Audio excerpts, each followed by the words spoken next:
اگلا الزام ہے شراب کا شوق. افیون کے علاوہ شراب کی عادت بھی پڑ گئی تھی. اب مجھے پتہ نہیں افیونی اور شرابی ایک جیسے اکٹھے وقت تو دو ہوتے بھی ہیں کہ نہیں، اللہ بہتر جانتا ہے. ہم نے تو یہ افیونی نہیں سنے ہیں، یہ شرابی سنے ہیں. یہ مولوی صاحب زیادہ حقیقت حال کے واقف ہوں گے، شاید صاحب تجربہ ہیں. تو مگر یہ کہتے ہیں افیون کے علاوہ شراب کی عادت بھی پڑ گئی تھی. کتنا بدبخت جھوٹ ہے یہ ثابت کر دینا لٹریچر سے. اور جو خود سب بزرگ جماعت کے اپنے بزرگ اپنے عزیز کھل کے بیان دے رہے ہیں، پتہ ہے کہ حقیقت کیا ہے اور پتہ ہے کہ کوئی شریف النفس اس کا غلط معنی لے نہیں سکتا. وہ انہوں نے چوریاں پکڑی ہیں اپنی طرف سے، اور اس پر اس کو عادت پڑ گئی تھی کہہ دینا. اور پھر آگے کہتے ہیں شراب کی بھی اسی طرح عادت پڑ گئی تھی. عیسیٰ علیہ السلام پر شرابی ہونے کی تہمت لگائی تھی.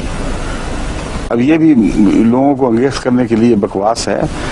حضرت مسلم علیہ السلام نے تہمت کہاں لگائی تھی؟ نیو ٹیسٹامنٹ کے حوالے دیے ہوئے ہیں، اور وہی تمہارے مولویوں نے بھی دیے ہوئے ہیں.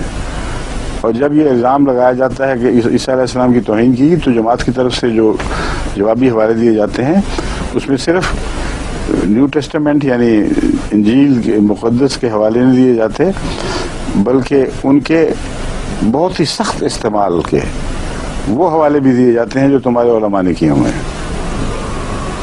تو صرف یہ مجمع بعض لوگ ہیں لوگوں میں یہ پھیلانے کے لیے کہ جی توہین ہر ایک کی کر دی. عیسیٰ علیہ السلام پر بھی شرابی ہونے کی تہمت لگائی تھی، اور خود کہتے ہیں دیکھو پکڑے گئے. ایک خط بھجوایا حکیم محمد حسین صاحب قریشی قادیانی کے نام. حکیم محمد حسین صاحب قریشی آپ کے مرید، اول پاک درجے کے مرید، جنہوں نے اپنے طب کی اس کی حرز عزیزی کو تبلیغ کے لیے کثرت سے استعمال کیا. تو انبیاء اس طرح اپنے مریضوں سے شرابیں منگواتے ہیں اور نوکر کے ہاتھ کھلا خط لے کر بیچتے ہیں، اور پھر ان کی اپنے بیٹے ان خطوں کو شائع کرتے ہیں. معمولی ادنا بھی عقل ہو تو پتہ لگے کہ یہ لوگ پاک باز کھلے لوگ ہیں، ان کی کھلی کتاب ہے، کچھ بھی چھپا ہوا نہیں ہے، اور سب جانتے ہیں کہ کیا مقصد تھا اور کیا تھا. کہتے ہیں خط میں لکھا ایک بوتل ٹونک وائن کی پلومر کی دکان سے خریدیں، مگر ٹونک وائن چاہیے. یہ تو اتنا تو خود بھی لکھ گئے ہیں، ایک بوتل چاہیے. یہ عادت کے طور پر وہ بوتل ساری عمر شرط پی ہوتا ہے کہ عادت بنی ہوگی. کبھی اس ایک بوتل کے سوا کوئی ذکر نہیں ملتا. لیکن یہ ان صاحب نے نہیں دیکھا کہ وہ وقت کیا تھا، یہ ٹانک وائن ہوتی کیا ہے. ایک شخص حکیم محمد علی پرنسپل طبیہ کالج امرتسر کے نام سے اس نے صنعت قائم کر دی ہے. یہ ٹانک وائن جو ہے طاقتور نشہ دینے والی شراب تھی، بالکل جھوٹ، بالکل بکواس. اور اس کا توڑ میں ابھی بتاتا ہوں یہ چیز کیا تھی. یہ ان دنوں کی بات ہے جب حضرت اماں جان کے ہاں ولادت ہوئی تھی، اور اس ولادت کے ساتھ اس کا ایک تعلق ہے.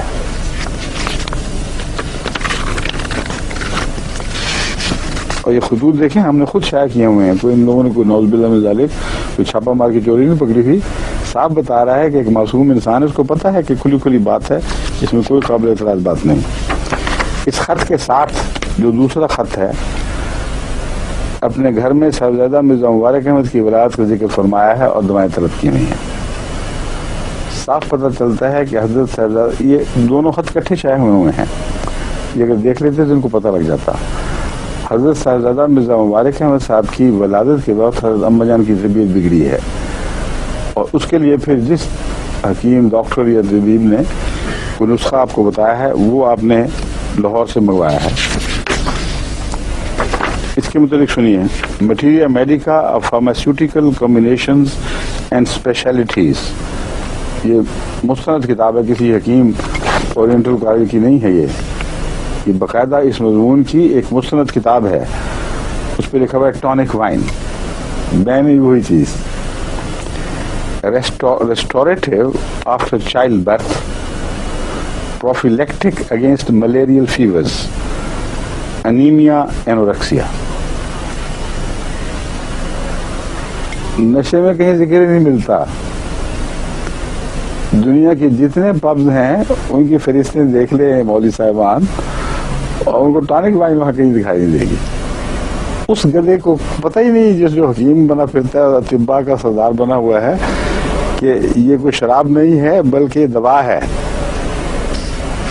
اور دیکھ لیں اس سے زیادہ کیا اتھارٹی ہوگی. پیج 197 پر یہ materia medica pharmaceutical combinations and specialities under tonic wine لکھا ہوا ہے restorative after child birth prophylactic against malarial fevers, جس کا مطلب ہے کہ اس میں کنین بھی ہوگی، کیونکہ کنین ڈالنے سے عموماً اور بعض اور بھی سخت کڑوی دوائیں بیچ میں ڈالی جاتی تھیں، وہ ویسے ہی انسان برداشت نہیں کرتا، بڑا مشکل ہوتا ہے پینا. اور پھر انیمیا، اینوریکسیا، اس میں شراب دیا کرتے ہیں. اور اپنے فتوے شراب کے ذرا سن لیں مولویوں کے، وہ بھی ذرا ہو جائے ذکر. ہاں اب ذکر یار چلے کیا کرتا ہے وہ خیر صاحب، اس کے برعکس ہے، مطلب نوزی یار ان کو کون کہتا ہے، جن کے یار ہیں ہم جانتے ہیں وہ کون ہے. نہایت پیاسے کو شراب پینے کی رخصت دی گئی ہے، اور اس قول پر فتویٰ ہے. نیل الاوتار ترجمہ در مختار، یہ چوٹی کی ان کی فتاویٰ کی مسلم کتاب ہے در مختار، جلد اول صفحہ 104. مترجم ہیں مولوی خرم علی صاحب، مطبع نامی منشی نول کشور، کیا نفل کشور ہے نول کشور ہے، نول کشور ہی کہلاتے ہیں. اور لکھنؤ مارچ 1876. جو گوشت کے پکایا گیا شراب میں وہ پاک ہوتا ہے.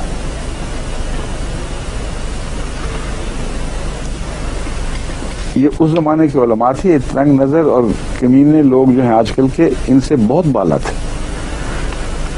آج کل تو بات بات پر فتویٰ کہ اس میں فلاں چیز ہوگی فلاں چیز ہوگی، اور وہ اصولی لوگ تھے، ان کو یہ پتہ تھا کہ کھانا جب پکایا جاتا ہے شراب میں تو شراب اڑ کے ختم ہو جاتی ہے، اور نشہ حرام ہے، وہ نشہ کسی طرح اس کھانے سے پیدا نہیں ہوتا.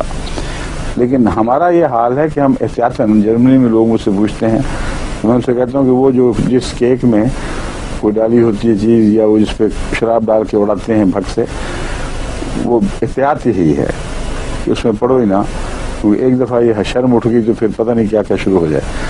ہمارا تو یہ مسلک ہے. اور ان لوگوں کے دیکھیں فتویٰ، جو گوشت کے پکایا گیا شراب میں وہ پاک ہوتا ہے. آگے اور سن لیجیے. جس نے 9 پیالے پیے خمر کے سوا، اشربہ حلال ہے اور اس کو نشہ نہ ہوا. یہ عجیب غریب باتیں کچھ سمجھ نہیں آتی، مگر مراد صرف اتنی ہے کہ اگر کسی نے 9 پیالے پی لیے اور نشہ نہیں ہوا، 10واں پیالہ پیا سو اس نے نشہ کیا، تو حرام 10واں پیالہ ہے، نہ کہ اگلے پیالے. اب بیئر کے متعلق بتایا جاتا ہے کہ کثرت سے پیالے پہ پیالے لوگ پیتے ہیں، پھر کہیں جا کے کسی وقت جا کے اس کا نشہ چڑھتا ہے، پھر ایسا چڑھ جائے پھر بڑا سخت، بڑا ظالم نشہ ہوتا ہے اس کا. تو یہ فتویٰ ہے اسی کتاب سے. کہاں بیماری کے لیے ایسی ٹونک وائن استعمال کرنا جس میں ملیریا کے لیے بھی خطرناک کڑوی اور بدمزہ دوائیں موجود ہوں، وہ بھی ایک دفعہ زندگی میں، جبکہ بیگم بیمار، اہلیہ بیمار ہوں بچے کی اولاد سے، اور جبکہ بعض دفعہ زندگی اور موت کا سوال بھی ہوتا ہے. ہو سکتا ہے پرسوتی بخار ہو گیا ہو، اور لازماً کسی نے مشورہ دیا ہے، اس کے اوپر آپ نے لکھا ہے اور کھل کے لکھا ہے، کسی سے کچھ چھپائی بات نہیں. اس خط کو شائع کروا دیا ہے سماعت میں. ان کی سسپیشن، ان کی چلاکیاں دیکھیں، اپنی طرف بڑی تحقیق کر کے دور کی کوڑی لائے ہیں.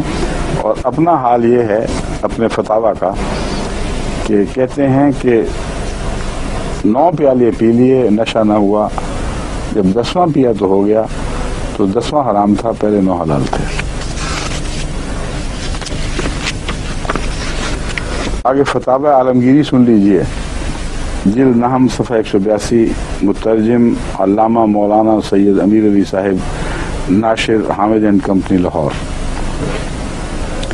اگر سرکہ شراب میں ڈال دیا گیا تو اس کا کھانا روا ہے، خواہ شراب غالب ہو یا سرکہ غالب ہو، ایک ہی بات ہے، مگر اس میں ترشی آ گئی ہو، بس اتنا کافی ہے۔ اور بقیاس قول امام ابو یوسف، امام ابو یوسف تھے، دوسرے کا نام امام ابو محمد تھا غالباً، یا ابو اعظم تو نہیں، امام اعظم تو حضرت امام ابو حنیفہ ہی ہیں۔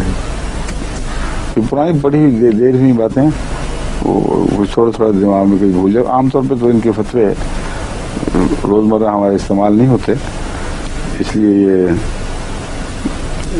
بعض لفظ بھول جاتے ہیں، کوئی حرج نہیں، میں دوبارہ پتہ کر کے بتا دوں گا۔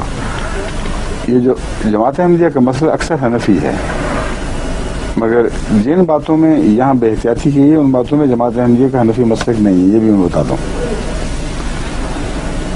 سرکہ غالب ہو، اس میں ترشی آ گئی ہو، اور بقیاس قول امام ابو یوسف کے اگر شراب غالب ہو تو یہی حکم ہے۔